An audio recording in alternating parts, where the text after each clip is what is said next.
coletiva de Marcão. Fred desabafou e eu não ouvi esse desabafo de Fred, né? Mas ok, então, é porque a pergunta que já é da, enfim, pior partida do Fluminense em muito tempo. E a gente vai agora com Marcão na coletiva dele. Você já tá ouvindo aí, vamos agora ver também Marcão. Marcão, hoje foi um dia que nada funcionou, né, para o seu time. A atuação foi péssima, a ponto do Fred no intervalo desabafar com palavras fortes.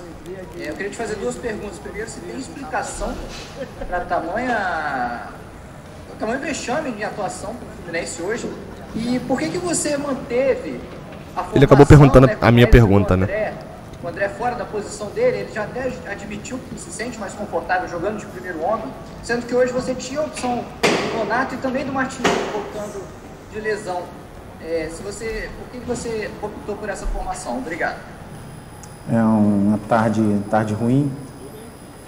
A gente veio de um jogo forte, de uma composição muito boa diante do último adversário, campeão brasileiro. E a gente optou em permanecer a equipe, manter a equipe. Por isso a nossa escolha. Fizemos bons treinamentos na semana com esta formação. Marcão tá batido, hein? Do jeito que a gente fez.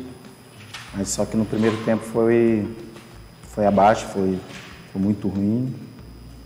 Acho que tanto vocês quanto nós aqui nos cobramos no intervalo para que voltasse de uma forma diferente. Mas aí a gente já tinha tomado 2 gols. Modificamos. Eu queria muito ver aonde Marcão viu boas chances do Fluminense, tá? Acho que ele vai falar isso aí ainda, eu tô um pouco adiantado aqui. De trabalhar um jogo mais apoiado para ver se a gente tomava o controle do jogo. Foi isso que aconteceu. Perdemos algumas oportunidades, a gente só pedia um gol para a gente colocar mais pressão no adversário, a torcida jogar contra, mas tivemos algumas chances, bola na trave, algumas outras finalizações que não deram em gol. Mas assim, uma tarde ruim, para ser esquecida, cobrança toda nossa, interna, e concentrar para a próxima partida, aqui tudo que a gente fez de ruim não aconteça nessa partida decisiva de quinta-feira. Gabriel Amaral, boa noite, Gabriel. Marcão, boa noite. Gabriel. Boa noite ao pessoal que tá aí da FluTV. Minha pergunta é bem simples, Marcão. Eu vou pegar essa última frase sua. Você citou tudo que a gente fez de errado hoje, né? Foram as suas palavras. Eu queria que você detalhasse o que na visão sua, na visão da comissão, foi esse tudo que o Fluminense fez de errado hoje. O errado é que no primeiro tempo foi muito ruim. Foi muito ruim, né? O jogo que a gente faz, que a gente está acostumado a ver. Um jogo a gente sabia que era um jogo de muita luta, pelo adversário, muita entrega. E é lógico, sim, a responsabilidade nossa em dividir isso. Alguns erros individuais, que fique claro, uma responsabilidade nossa dividida, como sempre, escolhas são minhas. E realmente você entra no intervalo com 2-0 no placar, para você mexer, para você voltar no jogo, né? O ambiente aqui criado. Realmente a gente tentou algumas coisas, a gente tentou mexer, tentou voltar para o jogo. E início de segundo tempo a gente até conseguiu, ficamos com a posse, controlamos o jogo, finalizamos, coisa que a gente não tinha feito no primeiro tempo. Resumindo, demos algumas chances e infelizmente não foi revertido em gols. Mas assim, primeiro tempo muito abaixo, vou bater nessa tecla, porque realmente de uma forma que a gente não estava acostumado a jogar, entregamos um primeiro tempo muito ruim, com reação no segundo tempo, mas não conseguimos concluí-las em gols. Resumindo, ele viu outro jogo no segundo tempo e atribui só ao primeiro tempo os problemas, né? E não elencou. A opção por tirar o André ali no intervalo, ele sentiu alguma coisa, se foi por circunstância do jogo mesmo? E como explicar para o torcedor porque o Fluminense faz uma temporada muito irregular, né? Não foi só o jogo de hoje, tem algumas partidas aí bem ruins e tem outras boas também, como no Fla-Flu, por exemplo, o Fluminense jogou bem. Como explicar um Fluminense que não consegue ter uma sequência de boas partidas? Obrigada. Na verdade, assim, ele tomou uma pancada logo no finalzinho do primeiro tempo e teve atendimento médico em 2 situações.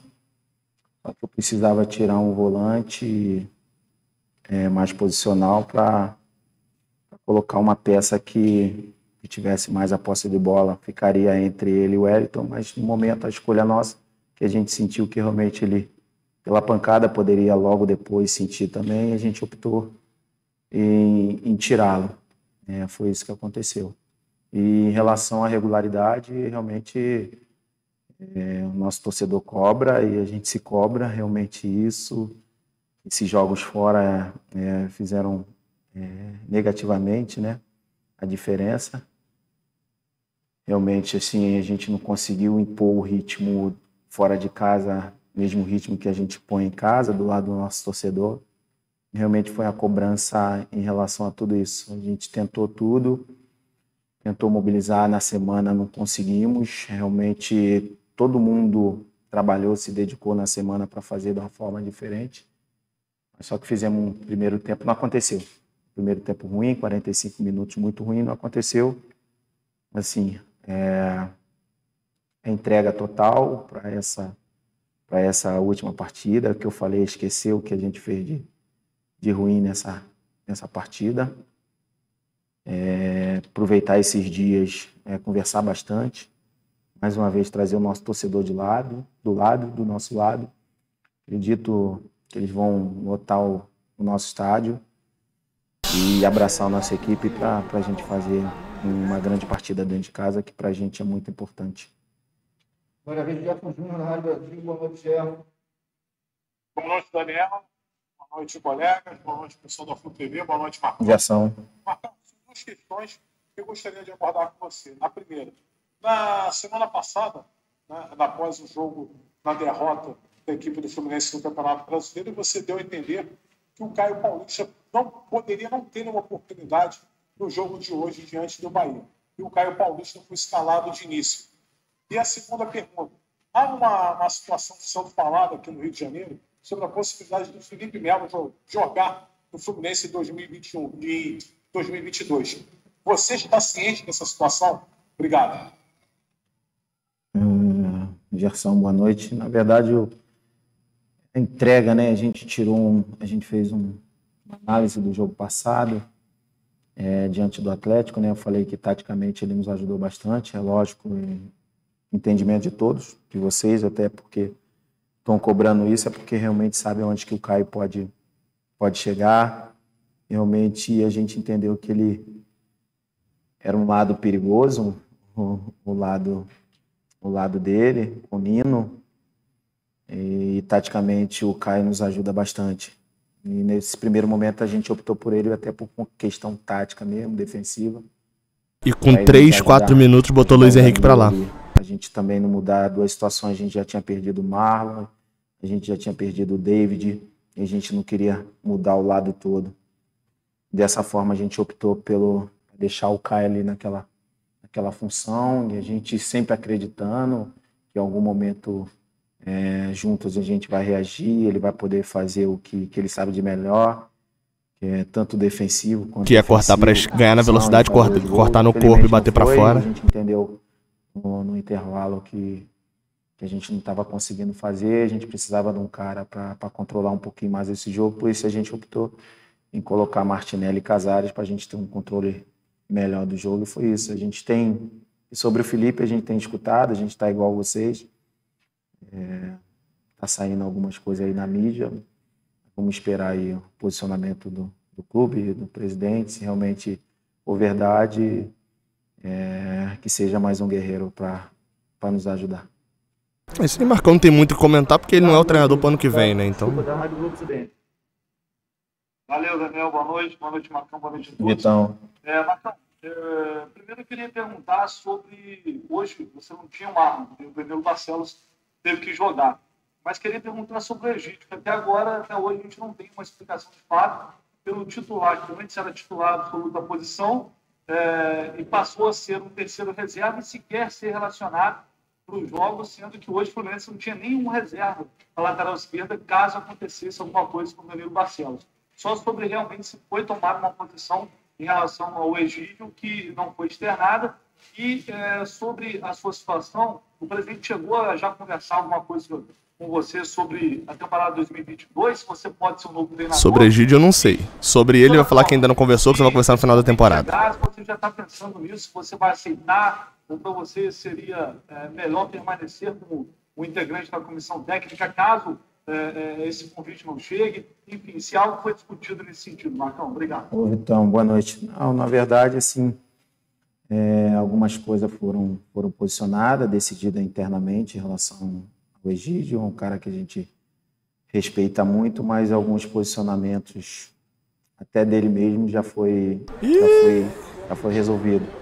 A gente não pôde contar com o Marlon, que ele sentiu o adutor. A gente contou com o Danilo, é um cara que jogou também há muito tempo, já vinha jogando, e a gente teve a opção.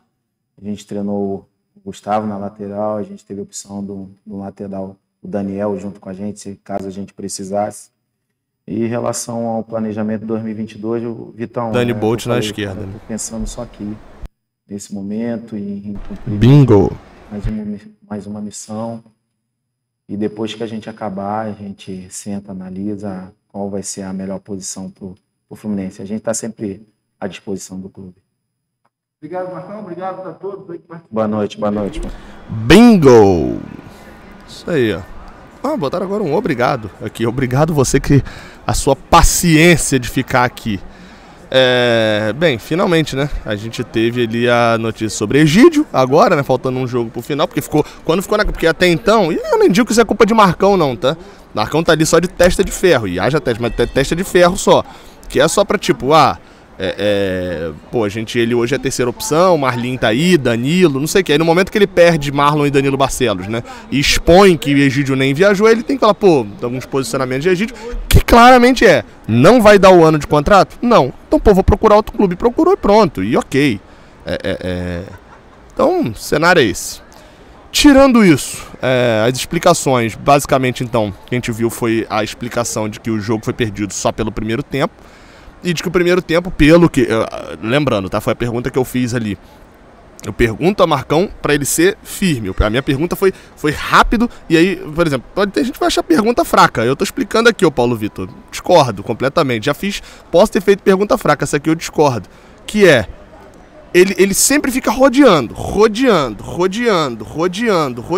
É porque a gente teve alguns erros. É porque foram alguns problemas. Que problemas foram esses? O que ele fez? Rodeou mais uma vez. Eu não tenho culpa da resposta que ele dá, eu tenho culpa da pergunta que eu faço. E a minha pergunta foi, que erros, Marcão?